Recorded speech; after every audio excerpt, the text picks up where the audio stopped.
Hi guys, it's Carol. We just got in from a garage sale. Oh my gosh, it is hot. But this is the first garage sale I've been able to go to in 2 years. And Casey said she'd stay home and take care of the dog so the grandkids and I could go to garage sales. We went to 2 and we were so hot we came home. But we scored big. The kids got this for Casey for her birthday. The lady told us it has never been used, and it was $2 for an ice cream maker. And then they got this for $5 for the entire box. There's an orange plate. There are 4 plates that look like this. They're black and white. And then there are 8 plates that look like this, and that looks just like Casey. She will love these. Casey didn't have a whole lot of things. The dishes she has now are plastic, you know, like you buy to take camping or, I don't know, somewhere. That's what she's got. So she will love these. And then it has 8 bowls. And then it has saucers look like that, and little bowls that look like that. They're the black and white. And all of that was $5. So we spent $7 for the dishes and the ice cream maker. So we thought we did good. Oh, there's Toby. Can you show me a pretty face now that you've been groomed? Toby, look at Mama. Toby.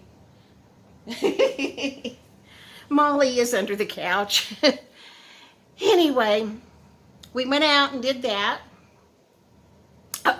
Oh, thank you guys so much. So many of you were very concerned about us being out in taking the dogs to the groomers in the flooded streets. It is scary. I mean, you heard me. I was apprehensive about it, but where we live, if it rains, if we get even half an inch, that's what the streets look like. They're just horrible. When it rains here, evidently it's different than anywhere else. I've never lived anywhere but New Mexico and Texas, so I don't know. But when my son moved to Seattle, he went up there to go to University of Washington, and he stayed up there. Right after he got up there, he called and he said, "Mom, it doesn't rain up here like it does at home." And I said, "What does it do?" Rain falls from the sky. He said, "It's just wet. It's just wet, but not like at home." Here, if we get rain, it's like the skies opened up and dump a huge bucket of water on us. No barking. No. That guy can take his trash. It just comes a downpour. I mean, if we get rain, it comes down and it comes hard. Many times we have hail with it. Sometimes pea size up to baseball size hail. I have seen pictures of grapefruit size hail, but I've never seen any myself. But I have seen baseball size because it beat my house to heck one time and broke windows and all kinds of stuff. But anyway, when we get rain, it doesn't come down gentle and soft like Trey seems to think it does in Seattle. He says it just feels wet, or it's just very softly raining. Here, when we get rain, boom, we got rain. It just downpours and it floods the streets every time. So if you don't want driving those flooded waters, you can't get to work or wherever. And since it does that all the time, that's not an excuse to go to work or something. And honestly, I feel safer driving on streets that are flooded like that because no motorcycles are doing wheelies. No silly kids are hot rodding all over town driving, twice the speed limit. Everybody is driving slow. And how you do it is you watch the person in front of you. You notice there were cars everywhere. You watch the person in front of you. There was a car sitting on the side street at a corner, and Casey said, "Look, the water's halfway up his wheels." That's because if they get any higher than that, don't go down there, because if the water gets any higher, it's going to go into your car and then ruin your car. I mean, I know people's cars have been totaled because the water got in. But you watch the car in front of you, you watch how the splash goes, and then you know if it's okay for you to drive behind them. If it's not, there's not much you can do but pull in the turning lane and stop, because it's very difficult to turn around on a flooded street, because usually the streets kind of curve like that. And so the most of the water is at intersections and by the curb. And so it's very difficult to make a U-turn or something. So I didn't feel like our life was in danger. If it had been, we would have pulled over into a parking lot or something. It's not pleasant, but here, if you got to go somewhere and it's raining, you drive through it. You just have to know how to be careful. I have asthma, I can't breathe today. And before I left, we live quite a ways from the groomer. But she's kind of the closest one to me. But anyway, at 8:30 we were going to leave because the dog's appointment was at 9. And I looked out and it had started to rain right then. And it was coming down pretty good. So I called the groomer and I said, were you able to get to work? And she said, yeah, we're all here. And I said, okay, then I'll be there in just a minute. And I didn't want to cancel because my groomers, it's like renting a booth space if you're a hairdresser. They rent this space to groom dogs. And if they have set aside an hour and a half for your dog and you don't show up, that's an hour and a half they don't make money.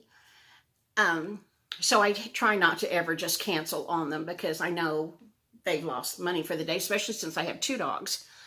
So that would be 2 groomers that wouldn't make money for the first hour and a half, So I didn't want to cancel. Plus, when we left here, our intersections weren't flooded. It had just been raining here about 5 minutes by the time we got in the car, but it was coming down, and we didn't get but maybe 2 blocks, and it was raining so hard the windshield wipers couldn't keep up.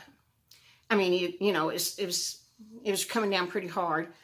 But that's when I started filming, and we were supposed to turn at this one intersection, and I said, that's the intersection, we can't turn there, because it was one whole lane, and you couldn't see the curb. Well, you can't do a U-turn in that. So we went north thinking it would get better, maybe, because where our city is 200,000 people or more, and we're spread out, because everything in Texas, everything's spread out. If we don't build up, we build sideways. So we kept thinking, well, we'll go north and it won't be quite as bad. Just a second, hang on. Okay, I looked it up. Well, you can't see. Our Amarillo covers 103.9 square miles. So, it's not like just going a couple of blocks and I'll be somewhere. If we had known how horrible it was, we might not have gotten out, but that's not nearly the worst I've ever seen. We were okay. You just watch the car in front of you and determine how to go. I'm looking for something else. Hang on. You guys probably have that Nextdoor app where your neighbors can make comments and, leave messages. This one was from Buddy, who said, after that rain, so as far as I know, the drainage tax has went up every year for the past several years. Why do the streets of Amarillo flood every time we get a shower, much less when we are blessed with several inches? They've been like that forever. I read another person's comment that said, do you remember back in the 80s when there were people kayaking on the streets of Amarillo? I do remember that. I've seen people pull kids on tubes attached to their bumper, which is absolutely insane. But yeah, it gets bad. when you can kayak in the middle of the street, you know, that's a lot of water. And I don't know what the answer is, but if we get, like that guy said, if we get a shower even, it's going to be like that. But it doesn't stay there forever. By the time the lady called me to let me know that the dogs are ready to come home, now it had been several hours, but the streets were perfectly dry. You couldn't even tell that we'd had rain. So it doesn't last forever. And so if you don't have to be somewhere, you just sit and wait it out and it'll be gone in a little bit. I'll tell you what's even scarier to me is in the wintertime, we get ice horribly bad. And black ice, you can't even tell it till you're sliding.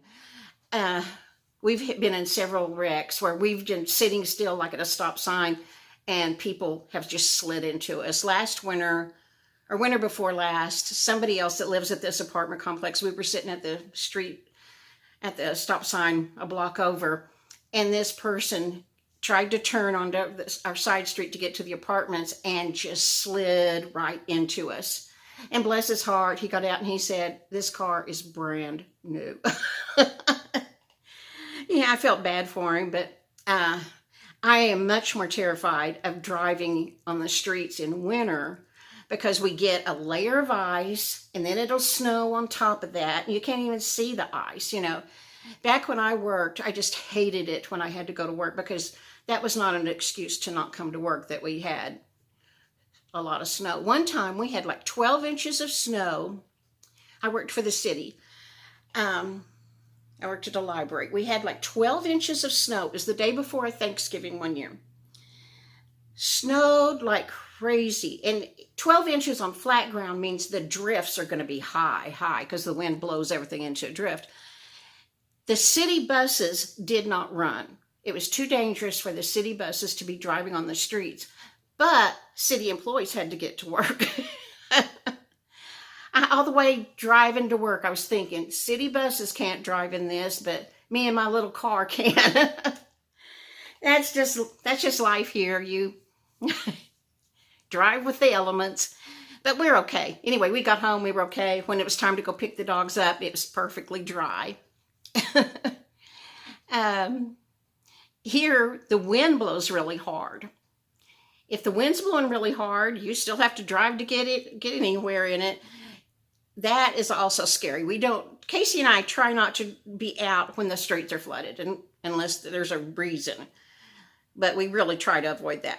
We avoid getting out on the icy, snowy streets because there's always ice under the snow, and scary is not being able to control your car when you're sliding. And when the wind is blowing ferociously, if we don't absolutely have to go anywhere, because 18-wheeler trucks get blown over here. You won't believe this, but in the last several years, I know of 3 trains that have been blown off the tracks, honestly.